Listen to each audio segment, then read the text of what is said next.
Lots of parents refuse to put their kids on Instagram because it feels too public. I respect that, but have gone the opposite direction and plastered my 5-year-old Lulu and 3-year-old Marcos all over my feed. I was a newspaper photojournalist for years, and I'm used to capturing and sharing photos publicly.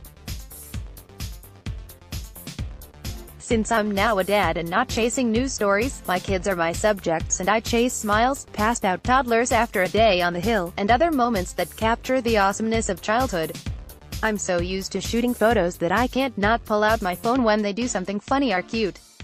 Plus, it helps build my personal brand. BK there are rules, of course. I never share anything that I think they'd hate to see once they're older.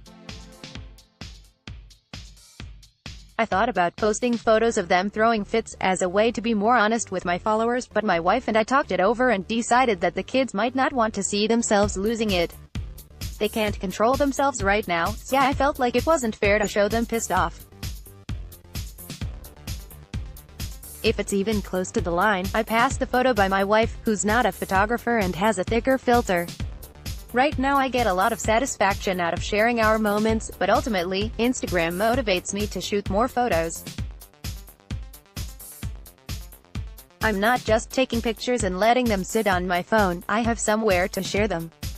My feed only captures lighthearted moments, like Marcos learning to ski by himself or Lulu honing her rock climbing skills at our camping spot in Moab, Utah, last summer, but that's what family albums are all about. I hope that one day my kids are thankful I documented their lives. BTT3A2ZFHBs. In full transparency, my feed also promotes my brand as an adventure writer, which I'm fine with. Instagram proves that I don't just talk about skiing with my kids, I actually do it. I don't just want that beautiful Patagonia onesie for my boy because it's cool, he actually uses the crap out of it. Instagram builds my equity with the brands, agencies, and magazines I work with. At times I question whether this is exploitative, but the answer I always land on is no. My career as a journalist has provided my family with a lot of gear and opportunities that we might not otherwise have had, and if Instagram helps keep it going, I'm all for it. Currently, I have about 2,400 followers, which is small compared to the influencer crowd but larger than your normal parent. I use 2 hashtags specific to my kids. Most of my followers are family and folks I've met on the road as a journalist. I'm not close to everyone, but I consider them friends or acquaintances, so it doesn't feel like I'm sending my kids' photos off to some random group of people.